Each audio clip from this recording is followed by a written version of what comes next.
From the Blue Ridge Mountains, through the Midlands, and down to the coast, there's plenty of sports highlights and moments here in South Carolina. And there's only one place where you'll catch all the action. This is Palmetto State Sports. Welcome into Palmetto State Sports. I'm Nick Klos. And I'm Braden Maloy. South Carolina women's basketball has advanced to the Elite Eight after a 76-65 win over Georgia Tech after shooting lights out from behind the arc. Dawn Staley's Gamecocks shot 57% from three-point land, and Zia Cook led the Gamecocks with 17 points and going 5 of 6 on three-point attempts. The Gamecocks went into the half leading by only 5 as the Yellow Jackets held Naismith Player of the Year finalist Aaliyah Boston to 0 points in the first half as she went 0 for 4 from the field. The second half was the Boston we are all used to seeing as she made 3 straight buckets, including a three-point play, to add to the Gamecocks' lead. Georgia Tech was able to make a push in the fourth quarter to trail by just 6, but 5 consecutive points, which included another three-pointer from Cook, put the game away for Carolina. The Gamecocks will move on to play Texas this Tuesday in San Antonio for a chance to advance to the Final Four. Moving over to the men's team, junior guard Keyshawn Bryant has declared for the 2021 NBA Draft. The South Carolina guard has made his name eligible, but has yet to sign with an agent, waiting for more clarification on when the 2021 draft will be. This past season, Bryant averaged 14 points and 5 rebounds a game while throwing down some emphatic dunks that got the entire arena out of their seats. Keyshawn did not play in the Gamecocks' last game of the season, however, as he was nursing an injury and focusing on his mental health. Assuming Bryant does go into the NBA, he will finish his career at Carolina with 746 points, 97 assists, and 316 rebounds in just 2.5 years. I say assuming because different from college football, college basketball players are allowed to return to their schools if they go undrafted or feel as if their draft grades are not where they should be. Bryant, along with a good percentage of the South Carolina fan base, has been outspoken about Frank Martin keeping his coaching job. After failing to reach the NCAA tournament in the 4 years following the team's Final Four run, Martin has been a name brought up in all the coaching hot seat debates. While no decision on Martin's future has been made, the overwhelming admiration and support from players and fans for Frank could lead him to return to the team next year. Now for some college soccer, Clemson men's soccer has risen to the top of the national rankings as the Tigers are now the consensus #1 team in the nation after taking the top spot in all 3 major college soccer polls. Clemson has a 12-2-1 record this year along with a 7-2-1 ACC record, with their kryptonite being the University of North Carolina. The Tigers have played the Tar Heels 3 times this season and are 0-2-1. Clemson is now on a 4-game win streak, which included a notable win against 17th-ranked Virginia Tech. This is the 36th week in program history that the Tigers have been ranked as the top team in the nation.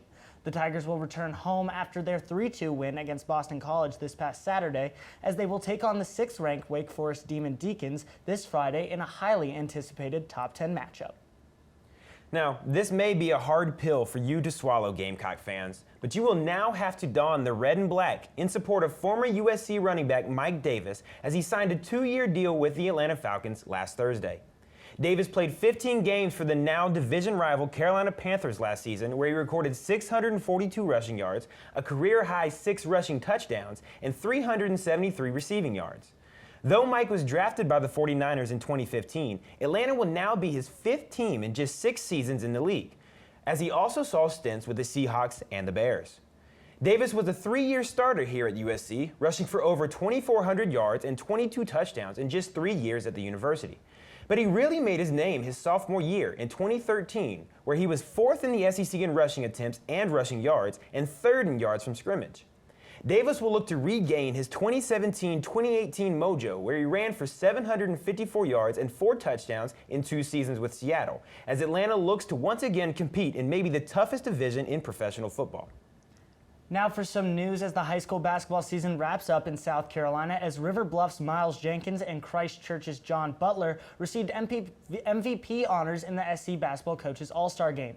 Jenkins is coming off of leading River Bluff to their first state basketball championship and scored 17 points for the South team in Saturday's game. Jenkins is a 2-time All-State selection and earned state championship MVP after dropping 31. He is still uncommitted and plans to make his decision on April 15th. Butler was the MVP for the North team after also scoring 17 points and was coming off of a 2A state title with the Cavaliers. Butler has already signed with Florida State. The game was stacked with plenty of college-level talent, including Wake Forest signee AC Flores Robert McCray playing for the North team. The South team took the win in a close one, 82-81. Well, it seems like just last week I was here telling you about the struggles of Gamecock baseball. That's because it was just last week. But a weekend sweep of the 5th-ranked Florida Gators shows you how truly anyone can win on any given day in the sport of baseball. The offense was in full force, hitting 7 home runs over the 3 games, with Wes Clark and Brady Allen hitting 2 apiece, Allen's both coming in Game 3. Friday night was truly the showstopper of the weekend, a 14-inning game that went well into the Friday night and early Saturday morning. The teams traded runs back and forth, but seemed particularly fond of the number 7, as that's where they formed a stalemate in the 18th inning and would not budge until the 14th. Florida's DH Nathan Hickey would blast a solo shot in the top of the 14th to give the Gators an 8-7 lead, but a not safe for work gesture by Hickey while circling the bases brought life to the USC dugout. An Andrew Eister home run and a Colin Burgess walk-off double would give the Gamecocks a 9-8 win. Now, it looked like a completely different team from what we saw in Nashville against Vanderbilt. Oh, 100%.